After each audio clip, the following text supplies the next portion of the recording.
Welcome to the show. It's a pleasure to have you with us.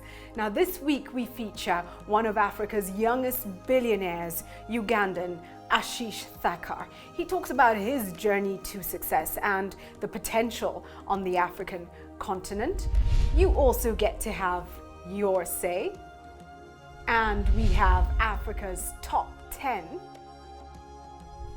You're watching the Africa Leadership Dialogues. I'm Julie Gichuru.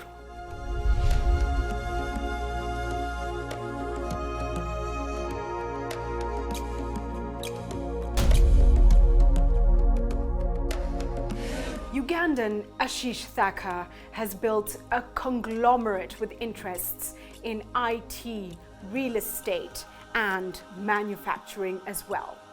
The Mara Group has a strong presence in Africa and the Middle East. Thakkar is also engaged in philanthropic efforts and sits on several advisory panels to heads of state in sub-Saharan Africa. Forbes has listed him as Africa's youngest billionaire, and soon he'll make history as Africa's second astronaut on Virgin Galactic's mission into space.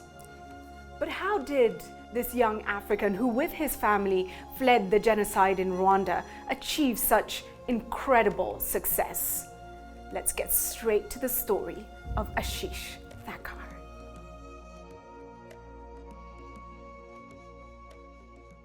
Ashish, thank you so much for making time to be with the Africa Leadership Dialogues. Now, you've been described as Africa's youngest billionaire. At 31 years of age now, how much are you worth exactly?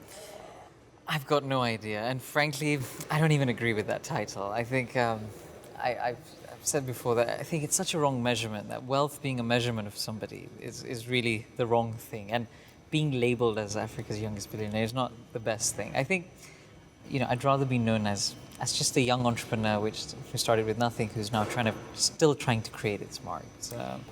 Labels create a buzz, and sometimes a buzz really does help. So you've got many Africans watching this right now wondering, what's your journey been? How did you make it to where you are today? So tell us about your journey towards success. So I'll give you a quick background. I mean, my parents came to Africa in 1890. And my mother's family 1920 to Tanzania, my father's family 1890 to Uganda. After they got married, they lived in Kenya, so very East African. 1972, the Idi Amin saga happened, so we got kicked out of Uganda, moved to England. My parents worked in some factories, built some capital, set up a small business, built some more capital, bought a small home. But in 1993, they wanted to leave England and come back to Africa. So they sold the home, they sold the business, sold everything we had, and we moved to Rwanda. 9 months later, the genocide in Rwanda started. So it was me, my sister, my parents. We were refugees for about 3 weeks during the genocide. We went through that entire episode, and luckily we came out alive, but unfortunately we lost everything we'd built from 72 to 93. So it's one of those things where we literally had nothing. I could see people talking to my parents differently, looking at my parents differently, scared that if my parents come too close, they may ask for a favor. So I could see a lot of people who were close to our family keeping a distance. And yet my parents were trying to remain positive and upbeat, but we literally lost everything. The only assets we had in the world were the clothes we were wearing, literally. So I was very young at the time. I could understand and see what's going on.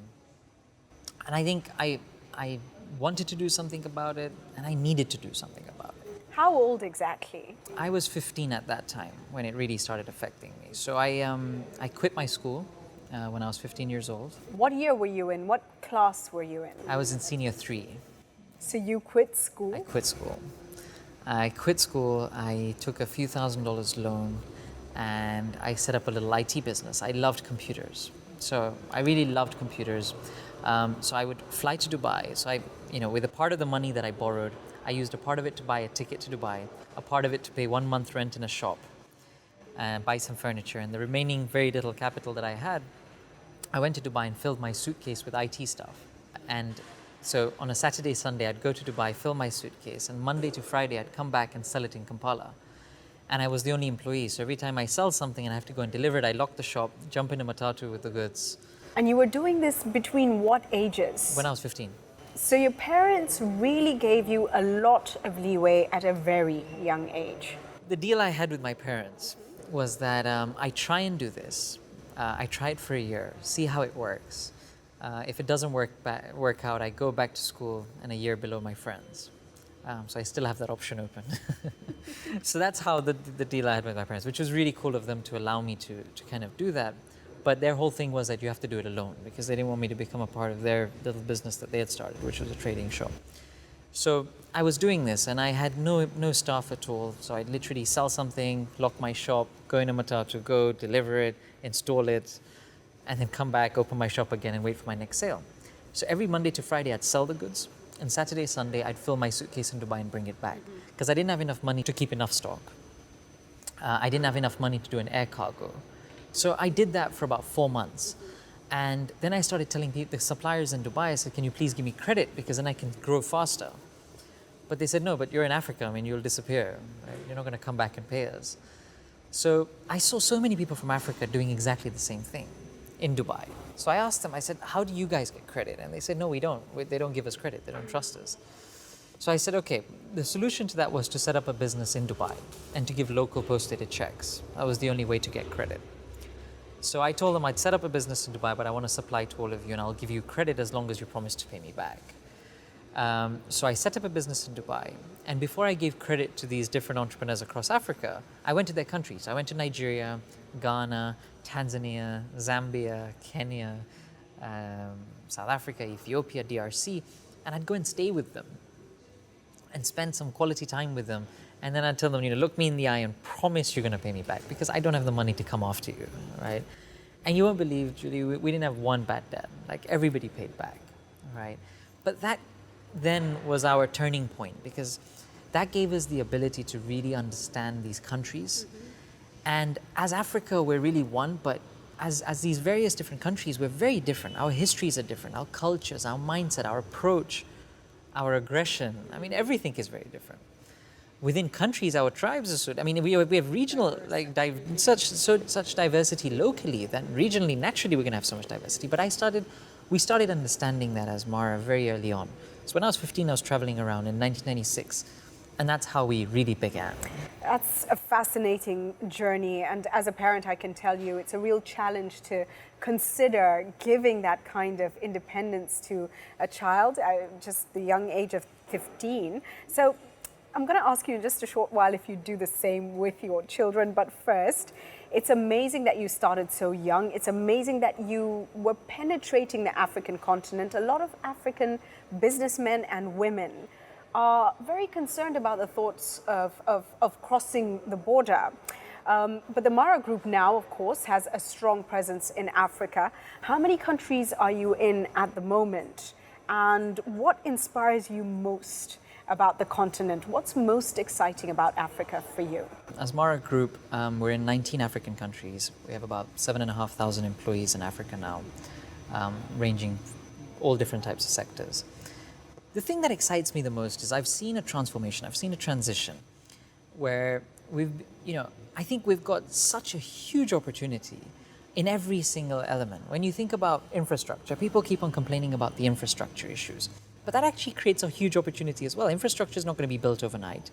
You can do manufacturing of high volume, low value goods locally that international companies cannot compete with, right? When it comes to technology, we don't have legacy issues, right? We have a serious opportunity to actually leapfrog in terms of technology. When you look at agriculture, as a continent, we've got the most naturally rain-fed arable land in the world, right? Physically, we're larger than North America, Western Europe, India, China, and New Zealand put together. So, I mean, as an opportunities, we've got so many different opportunities. And it's ours to take advantage of now. Stay with the Africa Leadership Dialogues.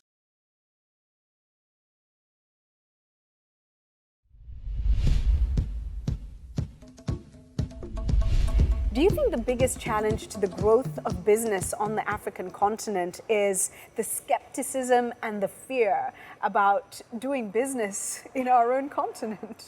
I think it's more about we're generalized as a continent, right? When you look at our leaders today, when you look at our countries, we're a lot more patriotic as sub-Saharan Africa. You know, we're very patriotic to be Africans now, right? We're no longer Kenyans or Ugandans or Tanzanians, we're Africans, which is great. But on the other side, which is great to also see, is like that anecdote of, you know, three guys in a safari park, see a lion walking down, one guy throws his bag on the floor, puts his trainers on, and the other two look at him like, really, do you think you can outrun this lion? And he says, no, but I can outrun you too, right? And I think it's reached one of those situations where our heads of state, even though we're one, and we're selling the same African story, the African dream, we're competing with each other because Kenya wants to become the ICT hub, and so does Tanzania, and so does Ghana, and so does Nigeria. And therefore, all our leaders are trying to compete with each other, and therefore governance is improving. You can see governance improving. You can see a transformation of mindset coming in. You can see that our leaders do want to leave behind a positive legacy in that respect, right? However, I still think there are challenges when it comes to how they still look at the private sector, and more specifically SMEs, startups, and growing companies. What would you most like to see in terms of policy? In my opinion, and the Mara Foundation kind of practices this, but in my opinion, there are three key things that we've got to do, right? We've got to, for young entrepreneurs and for women entrepreneurs specifically, we've got to enable them, we've got to empower them, and we've got to inspire them. Now, how? How do we enable, how do we empower, how do we inspire? From basic things. Now, when you look at a young entrepreneur, typically a young entrepreneur who wants to start business, either their parents are civil servants or farmers. Who do they go to for advice? They can't walk up to us on the street and ask us for advice. When I started when I was 15, I didn't have the ability to network the way I do today. So who do you turn to for advice and guidance? And therefore, I think mentorship is one area which is very, very important. Today, we mentor almost 130,000 young businesses across Africa. And we're taking that mentorship platform on mobile soon, which means hopefully we can impact millions. So the Mara Foundation does also focus on education. Tell us what you're doing in terms of education in Africa. So Mara Foundation helped start up something called Next Generation Schools. Next Generation Schools is an education program which basically does public-private partnerships in the education space. As Mara Foundation, we're really focused on just purely entrepreneurship for young entrepreneurs, and we're launching in the next few months Mara Women, which is going to be our women entrepreneur focus. So it's going to be young entrepreneurs and women entrepreneurs, and three categories within that. Mentorship, to give them guidance, advice, hand-holding. The second part is incubation. So, you know, it's sexy to be working out of your bedroom in the West, but in our part of the world, people are not going to they don't respect you, they don't trust you. So how do you create, you know, credibility and visibility? Is by giving them workspace, by creating incubation centers so that they get credibility, visibility, and workspace. And the last part is then capital, partners and capital. So therefore, we've launched venture capital funds to invest in these small businesses. So it's the whole 9 yards from mentorship, incubation, venture capital, in order to enable, empower, and inspire. The sky, it seems, is not the limit for the Mara Group and the Mara Foundation. And speaking of going beyond the skies, you are part of the Richard Branson effort to go into space. Tell us a little bit about that. So I'm a founder astronaut with Virgin Galactic, representing Sub-Saharan Africa and East Africa specifically. It's been an amazing journey. I've been through my training, which is 6.5 Gs pushing you back, 3.5 Gs pushing you down. They put you through the centrifuge, which is that machine that kind of spins you around and gives you the experience of the Gs. You know, you breathe too much, your lungs collapse. You don't breathe enough, you become unconscious. So it's quite intensive. And the excitement and the passion behind this has always been that, you know, as a statement that we as Africa have the vision and ability as well, right? This is something that we are also aiming towards. When do you go? When does it all happen? Hopefully end of this year, early next year. I think realistically early next year that we'll start taking off from New Mexico. It is great to know that two Africans, yourself and Mark Shuttleworth, will be on that revolutionary journey into space. Back to Earth now, and let's talk a little bit about your parents. They really do fascinate me, the strength to make a decision to give you that room and that space to grow. So let's focus on family for a moment. At a time when in many African cities, the family seems to be under attack. What are your thoughts on the importance of family and family values? Family values is very, very important to us. And therefore, this is why, you know, the Mara Foundation, for example, is not a CSR activity, right? It's something that we're doing truly from the heart because it's very personal to us. I started at 15 with very little capital, so I understand how it is being a young entrepreneur in Africa with very little capital. So therefore, and our family values have always been, my father always says that, earn with your partners, not from your partners.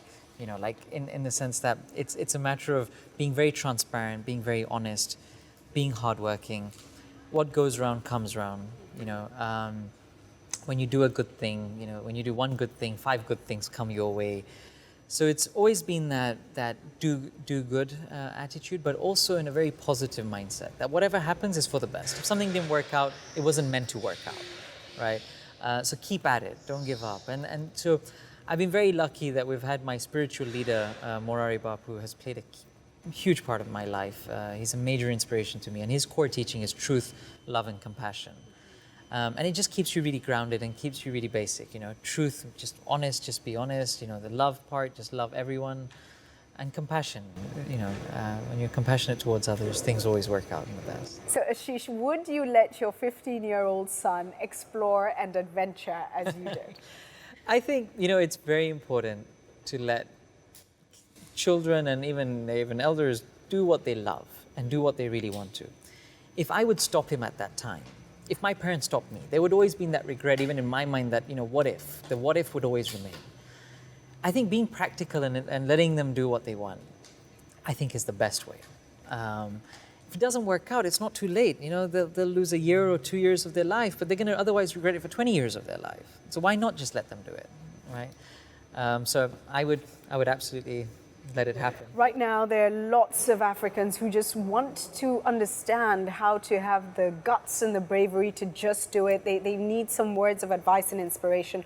What secrets of success can you share? Please just look into the camera and share your words of advice with the continent.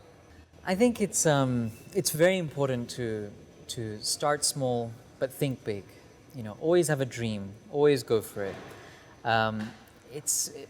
Life's too short. You've got to make it happen. I've been there, and I'm still on that path. I haven't reached the end destination. The journey is going to be exciting, but it's going to be extremely challenging.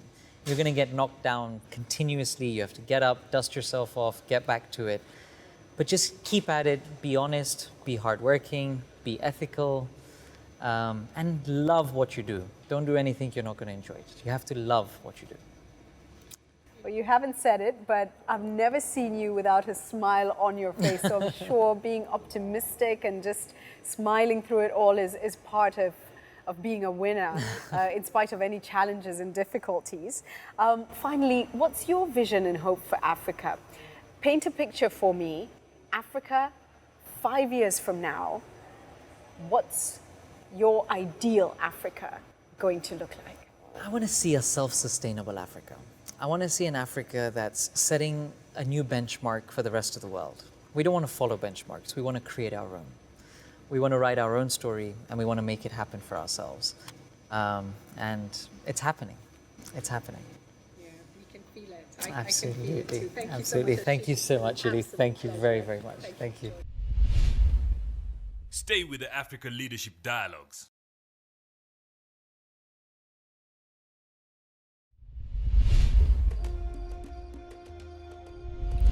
A truly inspirational story from a young, focused, and passionate African. This is just a reminder that success is indeed achievable. Well, now it's time for your views. This week we asked you, in your own view, what should be done to improve the entrepreneurial spirit among the youth? Magdalene Wanza says, I think the most important thing to do is provide education that makes the youth more creative to come up with business ideas and not only look for white-collar jobs. This calls for an upgrade of our education curriculum. Dennis Hussein Nangabo says, the youth need to be empowered both in skill and economically. Business projects need to be incubated and startup capital for youth groups should be availed to the youth. African leaders need not to focus on this, but also look into youth education and access to internet and other technological services. Luyanda Okula says, honestly, any solution to a problem that starts with the government should is already a fail in my books. The youth need empowerment and accessibility to all entrepreneurial opportunities. And to the youth that have already made it as entrepreneurs, they need to know that they now possess the power to inspire and empower others. So the key is mentorship, motivation, and equal access to information.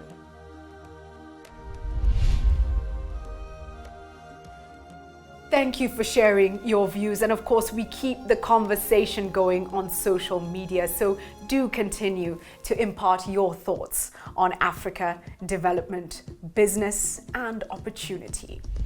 To take part in our weekly hangouts, go to our G+ page, Africa Leadership Dialogues. On Facebook, Africa Leadership Dialogues. On Twitter, @AfricaLD.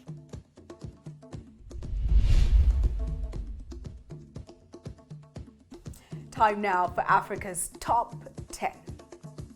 On Africa's Top 10 this week, we feature young African millionaires to watch in 2013 as ranked by Forbes.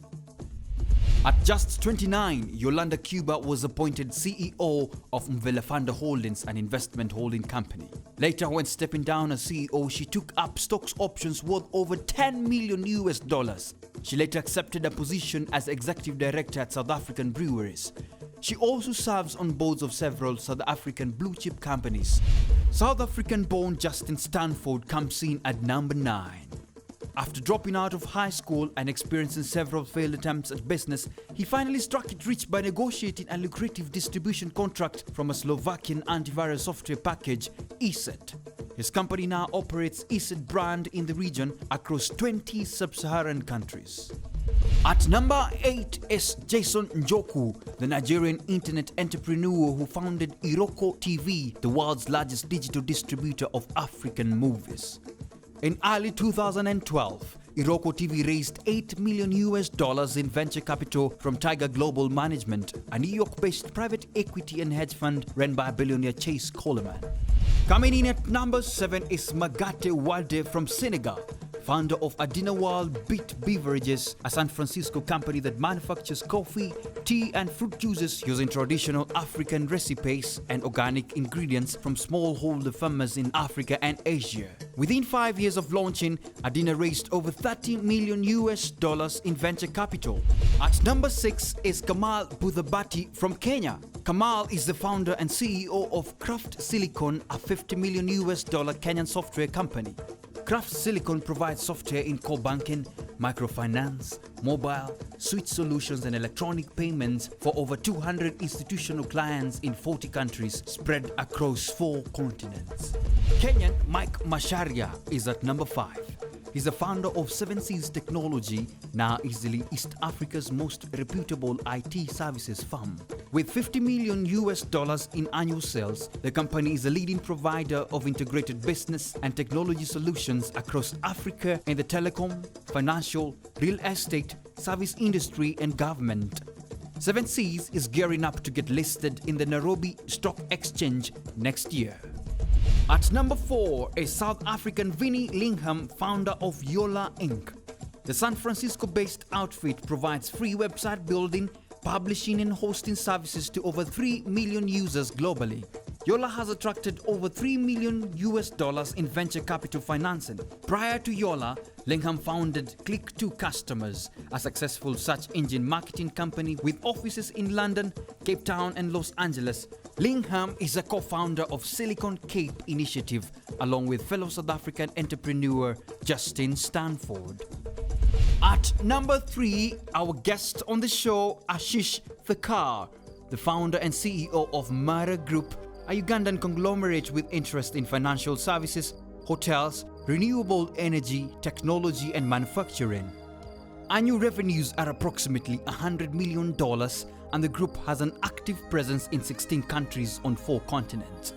Through his Mara Foundation, Thakkar provides mentorship and seed funding to young East African entrepreneurs.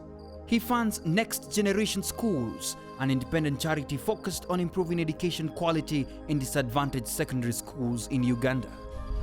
Coming in at number 2 is South African Mark Shuttleworth. At 22, he founded a digital certificate and internet security company which sold to VeriSign for $575 million in 1999 when he was just 26. Shuttleworth used a fraction of his proceeds to start HPD Capital, now called Knife Capital, a Cape Town-based emerging market investment fund. At number 1 is Nigeria Ladi Delano, a serial entrepreneur who made his first millions in a liquor entrepreneur while living in China. Delano is the co-founder and chief executive officer of Bakri Delano Africa, otherwise BDA. BDA is a $1 billion joint venture with a $15 billion Bakri Group of Indonesia. BDA serves as the investment partner of Bakri Group in Nigeria. The Indonesian conglomerate has provided over $900 million worth of funds to invest in Nigeria. BDA is responsible for identifying investment opportunities in mining, agriculture, and oil and gas in Africa. And that's Africa's Top 10 this week.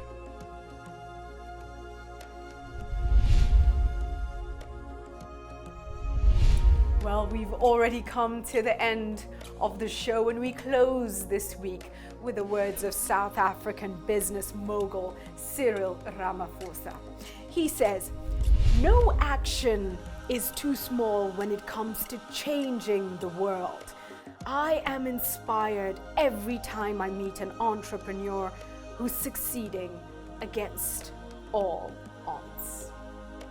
And there are so many across Africa who are trying their hand at business and managing to have an impact. Congratulations to you all. We are very proud of you. That's it from the Africa Leadership Dialogues. I'm Julie Gichuru. Blessings to you and blessings to Africa.